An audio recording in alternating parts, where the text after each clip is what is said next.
이 이명박 전 대통령 측의 전략이라고 하는 것이 일단 이제 구속이 됐으니까요. 검찰 수사에는 불응한다. 하지만 재판에는 적극적으로 임하겠다. 근데 이게 좀 초기에 박근혜 전 대통령의 모습과 비슷해요. 처음엔 이제 검찰 조사에 응했지만 구속이 되고 나서는 네. 굉장히 이제 사실은 화가 났죠. 그리고 재판에는 또 열심히 임했는데 6개월 지나고 구속이 한 차례 연장이 되자 완전히 보이콧이 시작됐죠.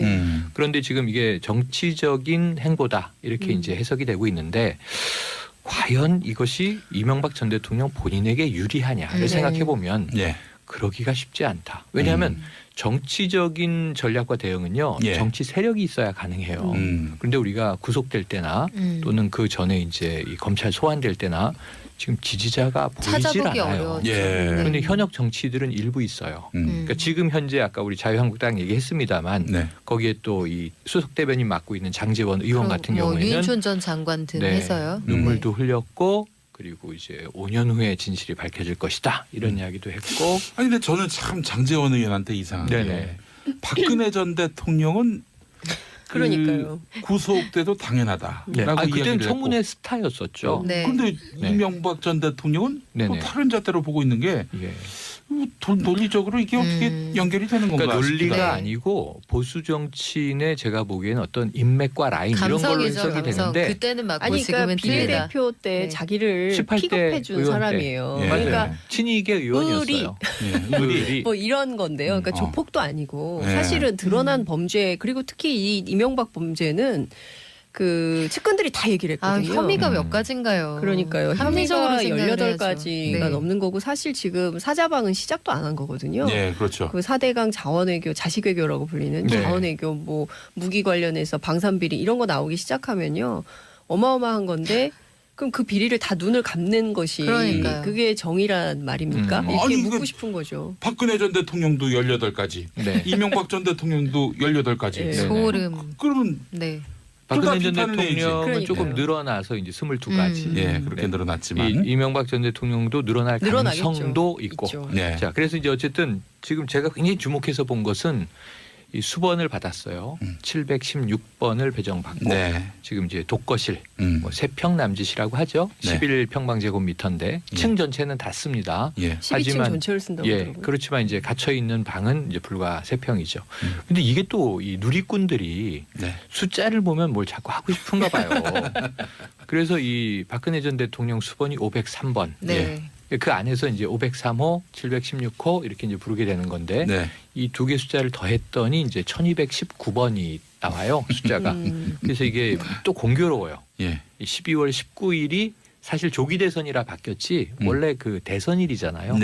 물론 이제 지난해 정상적인 대선은 12월 21일 수요일일 뻔했습니다만 이 12월 19일이 박 전 대통령과 이명박 전 대통령이 대통령에 당선된 날짜이고 이명박 전 대통령에겐 생일이면서 결혼기념일이고 그래서 굉장히 의미 있는 숫자 날짜로 이제 치환을 하면 그런데 또 이게 어떻게 또 503 더하기 716이 근데 그런가. 그때 만약에 정상적으로 대통령 선거했더라면 지금의 한반도를 생각할 수가 없어요. 그렇죠. 그러니까 어찌 보자면 남북관계부터. 남북관계 보면 지금 정말 대전환의 시기에 와 있는 건데요.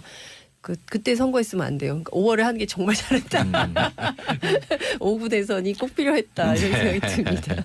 하여튼 이명박 전 대통령 조사를 받게 되면 어떤 것들을 지금 우선적으로 조사를 받게 지금 됩니까? 우선은 혐의죠. 굵게는 두 가지입니다. 일단 소환 조사를 한 차례 받았죠. 21시간인데 14시간 이제 고강도 조사했고 6시간 넘게 이제 조서 검토를 했는데 뇌물 혐의에 대한 이야기예요. 측근들이 다 지금 터져 나오고 있는 이야기가 우선 국정원의 특활비 이 중에 10만 불을 인정했는데 10만 불은 받았다. 그런데 대북 공작금으로 썼다.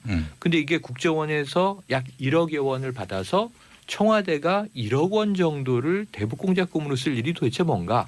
근데 이제 전직 대통령 입장에서야 국가기밀이니까 얘기할 수 없다 그러겠죠. 당연히.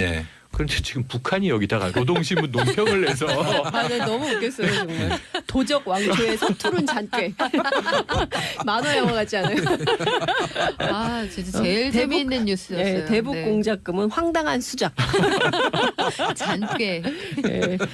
아주 또리 장군 같은. 이번 주에 제가 한번 북한 버전으로 어투로 한번 최근 남조선에서 이명박의 범죄 행위들이 연이어 드러나고 있는 가운데 역도에 대한 검찰 조사가 정식 시작되었다. 이명박 역도가 100억대의 뇌물을 받은 것과 직권을 남용하여 부당한 이익을 얻은 것 등을 포함한 10여 가지의 범죄와 관련해서 범죄 혐의자의 신분으로 검찰에 출두할 때 대한 통보를 받았다. 이거를 정말 잘근잘근 하나씩 씹어주셨네. 리춘이 성대모사예요. 그러니까요. 야, 이거 막 국경을 넘나드는 성대모사. 그분이 오시는 것 같아요. 그분이 오신 것 같아요. 야. 근데 진짜 이 북한이 어마어마하게 거친 욕설과 폭언을 썼는데 인간 쓰레기, 인간 오물 등등. 아니 근데 북한에 원래 사용하는 단어가 예전에 그렇죠. 미제의 털가슴 이런 거.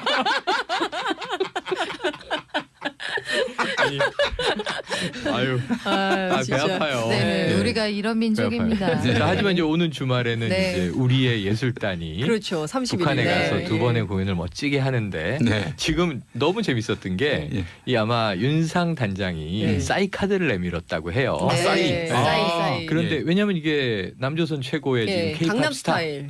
글로벌 스타로는 최고인데. 그런데 이제 현송월 단장이 상당히 난색을 표명했다고 해요. 왜냐하면 남조선 날라리풍이 너무 파격적이라 북한 주민에게 맞지 않는다. 근데 그건 제가 계속 주장컨대 중국에서 김정은 위원장과 싸이는 너무 같이 패러디가 많이 됐어요. 너무 닮아서. 그 우리가 평창 동계올림픽 때 그 북한 응원단 앞에 호주인이긴 한데 동양인 남성이 이제 김정은 패러디 했잖아요.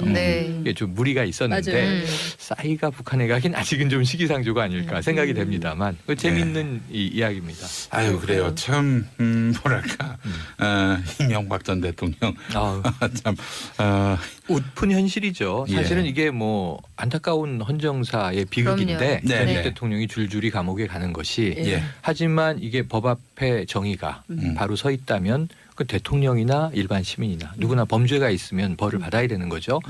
그렇게 생각을 하고 이것은 미래로 가기 위한 이제 넘어야 할 산들이다 생각을 하는데 지금 어쨌든 문제는 법인카드 검찰이 공소장 이렇게 제출하면서 막 그 범죄 혐의 일람표 이렇게 쭉 이렇게 보냈던데요. 법인카드 내용만 봐도 이것은 그분의 것이다. 그분은 사주다.